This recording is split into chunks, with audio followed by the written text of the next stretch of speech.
na yeye ni msanii mkubwa sio tu Kilifi bali pia Pwani kwa ujumla.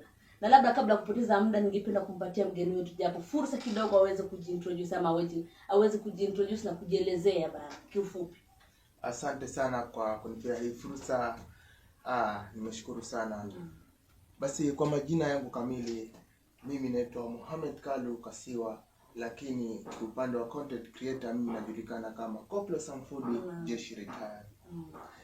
Bwana Koplo, ukipenda Samfuli. Ndio.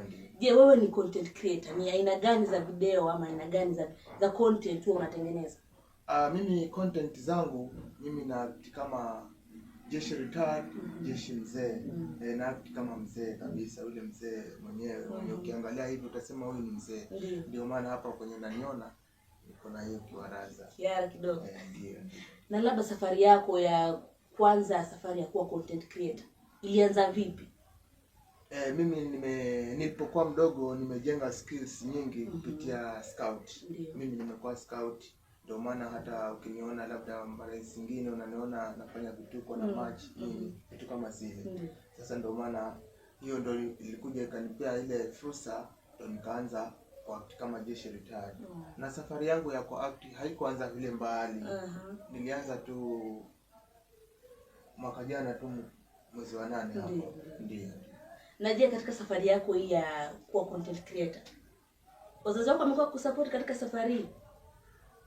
Ndio, support yao ni kunipea tu advice, kunipea maneno mazuri ya kutia moyo. Na hata wazazi wangu wananikubali sana kwa venye wanafanya, na pia hao walikuwa wakiburudika sana na hizo vituko nilikuwa nikifanya.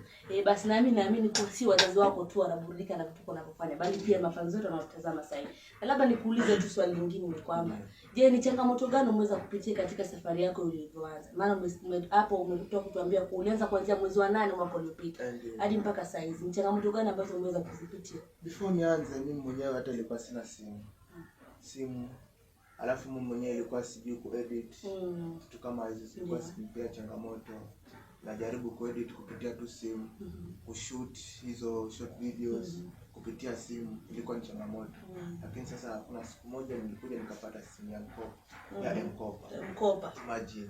Sasa hapo ndo nikasema basi wacha nianze hii safari yangu na naamini itanitoa mahali. Lakini kufikia hivi leo naona nikipiga hatua nyingine kwenye huu mwaka 2026. Asante sana, mimi nadhani utafika hadi mbali zaidi. Asante. Bana, na swali lingine labda ningekuuliza tu kwa haraka ni kwamba tunaona kuwa video zako nyingi una act ama unacheza ukiwa katika hali kama wewe ni mlevi. Ndio. Je, wewe ni mlevi kweli ama ni maudhui tu unaunda? Kweli kiuhalisia, mimi pombe wapi na wapi. Sijawahi hata kuonja wala kuvuta eti mimi. Ile ni kuact, yani na act kama huyo mtu mwenyewe. Lakini mimi pombe na mimi sijawahi onja kabisa. Na hata hatushikani. Wala kuvuta sijui sigara au kuvuta chochote cha ulevi. Hapana. Kabisa hutumii kile chochote kabisa. Sasa sijui labda wazazi wangu au wazazi wake walikuwa wakitumia pengine, ndio maana nikazaliwa tu na hii hali ya kuwa naweza kuwa kama mlevi. Sijui pengine. Ndio. Bwana, pia nikuulize Koplo. Je, wewe uko single ama ushachukuliwa? Jimbo tayari lishachukuliwa. Hilo swala bwana tuliweke kwenye mabano kidogo. Ni kweli siwezi kwambia labda nilioa nini. Lakini niseme tu labda niko na mtu sijaoa, mtu tu wa kushikilia mahali.